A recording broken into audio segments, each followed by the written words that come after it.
नमस्कार साथियों, आज हम फिर उपस्थित हुए हैं एक नए विषय के साथ कि पेवर्ड आईडी में हम धनराशि कैसे लें? कैसे हम अपने पेवर्ड का जो हमारा पोर्टल है, उसमें हम पैसे कैसे ऐड करें? इस चीज़ को हम आज यहाँ सीखेंगे। पेवर्ड मैंने बताया ना ये एक कॉमर्शियल पोर्टल है और इसमें बहुत ढेर सारी सेवाएँ हैं। अगर आप उन सभी सेवाओं को जानना चाहते हैं, समझना चाहते हैं और एक जनसेवा केंद्र या एक यूटिलिटी पॉइंट खोलकर आप अपने क्षेत्र में ये लोगों को सेवाएँ देकर आप अपना रोज़गार करना चाहते हैं, तो आपको ये पोर्टल लेना चाहिए। अ, इस पोर्टल के बारे में कंप्लीट जानकारी ऑपरेटिंग कैसे करनी है, इसको मैंने बताने के लिए एक कोर्स बनाया हुआ है, जिसे मैंने पिवट कोर्स नाम दिया हुआ है। आप उस कोर्स को करें और सीखें कि कैसे आप अप अपने क्षेत्र में लोगों को विभिन्न प्रकार की सेवाएँ देते हुए आप स्वरोज़गार कर सकते हैं। इस कोर्स को पाने के लिए आप गूगल पे टाइप करें एस सिंह कंसल्टेंसी। एक इस तरह का ऐप आ जाएगा, इसे आप इंस्टॉल कर लीजिए और इंस्टॉल करके इस कोर्स को आप ले लीजिए और अपनी ट्रेनिंग और लर्निंग को स्टार्ट कीजिए। अगर कोई समस्या आ रही है तो हमारे इस बताए गए नंबर पे आप संपर्क कीजिए। अब मैं चलता हूँ सीधे अपनी वीडियो की ओर। हम यहाँ इस सीरीज में सीखेंगे कि अपने पेवर्ड पोर्टल में हमें पैसे कैसे लेने हैं। तो सबसे पहले हम अपना पेवर्ड ऐप ऑन करते हैं।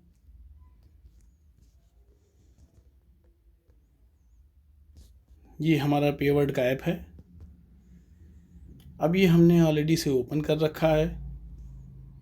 यहाँ पर हम देख रहे हैं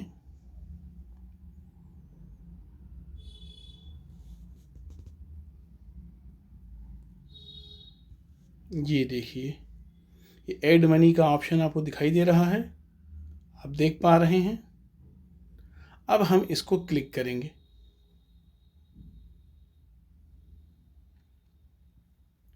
अब यहाँ पे हमें बैलेंस लेना है। बैलेंस लेने से पहले ये ज़रूरी है कि आप चेक कर लें कि आपके वॉलेट में पहले से पैसे कितने हैं। तो हम कैसे जानेंगे? इसके लिए हमें बैक करना होगा।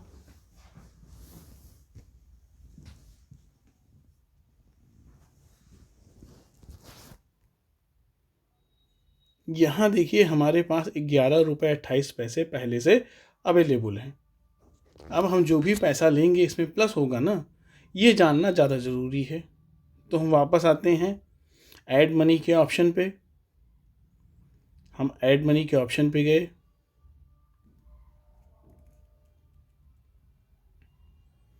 यहाँ हमने अपना अमाउंट भरा।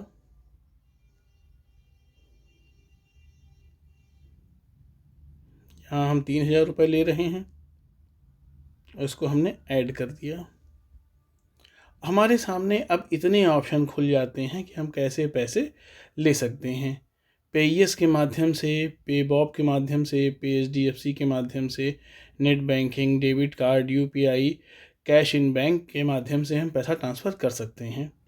हम आज यहाँ बात करने वाले हैं पेईएस के हिसाब से, कि पेईएस के हिसाब से हम पैसे कैसे ट्रांसफ़र कर सकते हैं। तो हम पेईएस पे क्लिक करते हैं।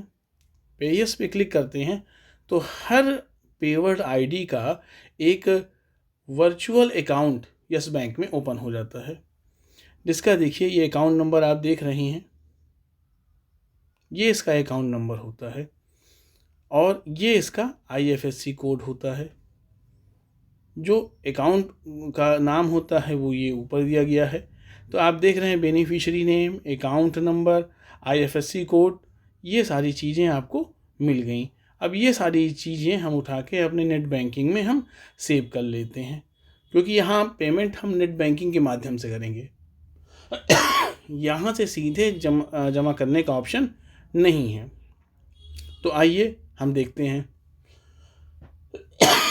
क्षमा कीजिएगा।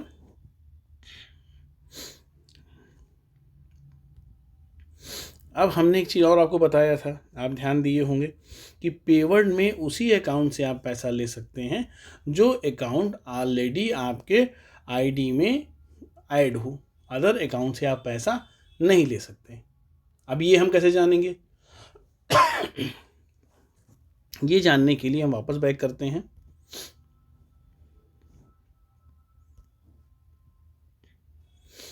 तो यहाँ पे हम आते हैं अपने प्रोफाइल में, हमें आना होगा।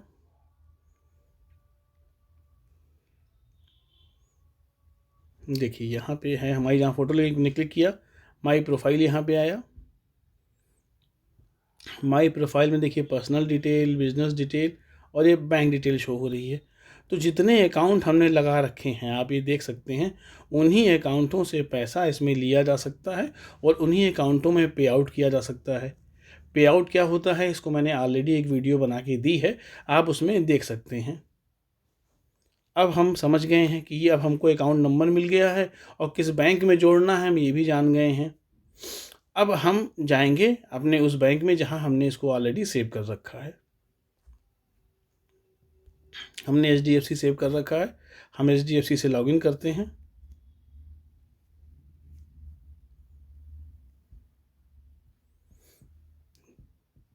हमने लॉगिन कर लिया है। हम आते हैं,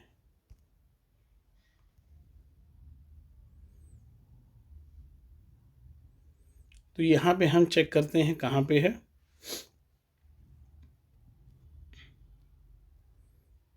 तो ये देखिए आपको दिख रहा होगा, ये देखिए हमने इसको ऑलरेडी सेव कर रखा है। इसको हम क्लिक करके देखें,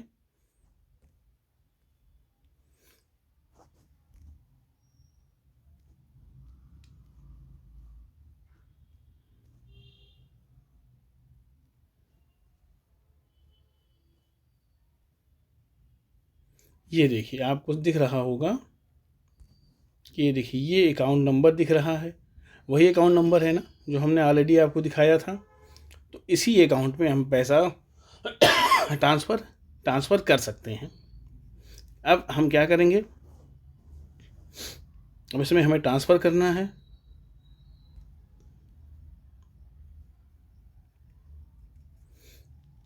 अब इसमें हम ना अमाउंट दर्ज करेंगे और हम अपना IMPS निफ्ट जो भी हमें चूज़ करना है, और हम ये पेवर्ड बैलेंस जोड़ लेंगे ताकि हमें याद रहे पैसा हमने कहाँ ट्रांसफ़र किया है।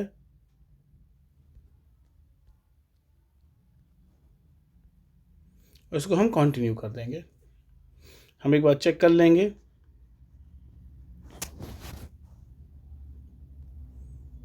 और ये हमने एक्सेप्ट कर लिया।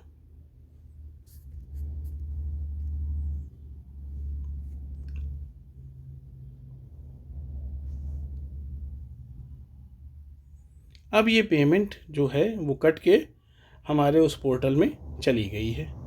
अब ये थोड़ा सा समय लगेगा, 10 मिनट का समय लगभग लगता है पैसा अपडेट होने में। यहाँ पे इसको हम रिफ़्रेश करेंगे। देखिए ये पैसा नहीं आया है। अभी जैसे ही पैसा आता है मैं आपको दिखाता हूँ आपको कैसे आएगा ये।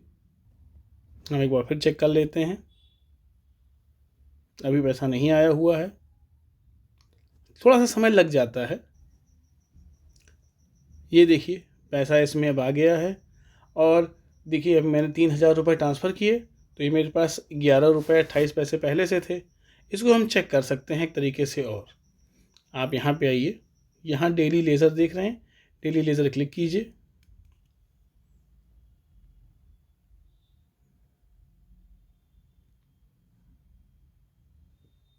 आज की डेट में आप सर्च कीजिए, आज की डेट में क्या ट्रांजेक्शन, देखिए ओपनिंग बैलेंस आपको दिखाई पड़ेगा। फिर ये कि देखिए ये पेमेंट रिसीव फ्रॉम दस बैंक्स, 3000 रुपये रिसीव हुए हैं। अब ये देखिए इसमें ये 100 रुपये मंथली पेमेंट चार्जेस कटे हुए हैं, 118 रुपये चार्जेस कटते हैं। तो क्लोजिंग बैलेंस ये हमारे हाथ में ये इतना आ गया है। 118 रुपये ये पेवर्ड का प्लेटफॉर्म फ़ीस है जो हर महीने कटता है और सबको देना होता है। पेवर्ड यूजर्स चार्जेस है ये। ओके, आप समझ गए होंगे कि पेवर्ड वॉलेट में पैसा कैसे लेना है। अब इस पैसे का हम मल्टीपल यूज़ कर सकते हैं। मैंने इसीलिए पहले कहा कि पेवर्ड एक प्राइवेट ऐप नहीं है जो आप इंडिविजुअल के लिए इस्तेमाल हो, ये एक कॉमर्शियल ऐप है और इसमें प्लेटफॉर्म फ़ीस वगैरह खर्चे रहते हैं, तो इंडिविजुअल पर्पस के लिए ये यूज़फुल नहीं है।